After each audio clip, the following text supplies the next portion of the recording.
আসসালামু আলাইকুম সুপ্রিয় শিক্ষার্থী বন্ধুরা, আশা করি আপনারা অবশ্যই ভালো আছেন। আজকে আমরা পরিসর এবং শ্রেণী সংখ্যা নির্ণয় করব। আপনার যদি পরিসর এবং শ্রেণী সংখ্যার যদি কোনো সমস্যা থেকে থাকে তাহলে আপনি ভিডিওটি দেখতে পারেন, এবং পরিসর এবং শ্রেণী সংখ্যার যদি সমস্যা না থাকে তাহলে আপনি ভিডিওটি স্কিপ করতে পারেন। সো আমরা ক্লাসটি শুরু করে দিচ্ছি। আমাদের বলছে উপাত্ত থেকে পরিসর এবং শ্রেণী সংখ্যা নির্ণয় করো।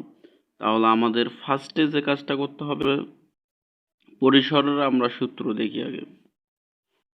তাহলে পরিসরের সূত্র কি? পরিসর ইকুয়াল সর্বোচ্চ মান। তাহলে সর্বোচ্চ মান মাইনাস সর্বনিম্ন মান যোগ কত আছে 1।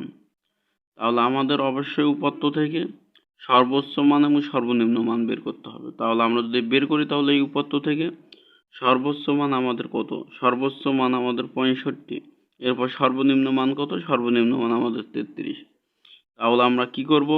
আর অবশ্যই আপনারা এখানে আগে লিখে নেবেন যে এখানে সর্বোচ্চ মান 65 এবং সর্বনিম্ন মান 33। এরপরে সূত্রটা লিখবেন, লেখার পর সর্বোচ্চ মান কত পাইলাম? 65 পাইলাম। এই যে 65 লিখলাম, মাইনাস সর্বনিম্ন মান কত? 33। যোগ কত আছে? 1। যোগ আছে 1। এরপরে আমরা যদি 65 থেকে 33 যদি বাদ দিই তাহলে আমরা পাবো 32 আর 1, তাহলে কত হয়? 33। তাহলে আমাদের পরিসর বের হলো কত? 33। তাহলে পরিসর পেলাম আমরা 33। আশা করি পরিসর নির্ণয়ের আর কোনো সমস্যা নেই।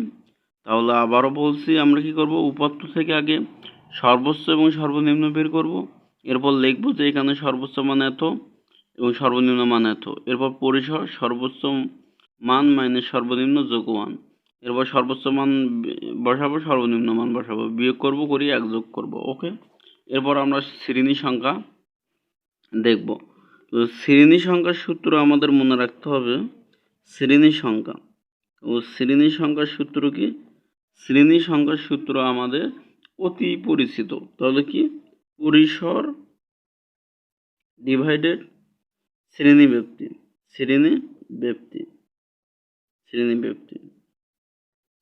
তাহলে কি? শ্রেণী সংখ্যা সমান হচ্ছে পরিসর ডিভাইডেড শ্রেণী ব্যক্তি।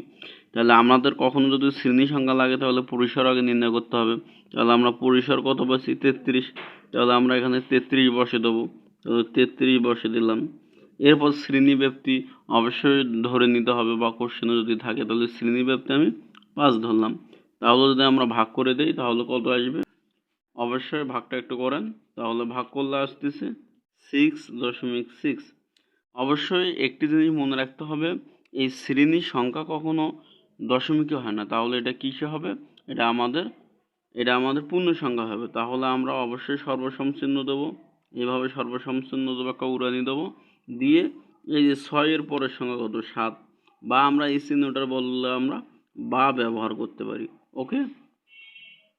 তাহলে আমাদের শ্রেণী সংখ্যা বের হলো 7।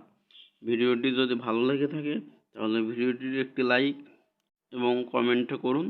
আর অবশ্যই যদি আমার পেজে বা ইউটিউব চ্যানেলে যদি নতুন হয়ে থাকেন তাহলে অবশ্যই ইউটিউব চ্যানেলটি সাবস্ক্রাইব করুন এবং ফেসবুক পেজটি ফলো করে সঙ্গে থাকুন।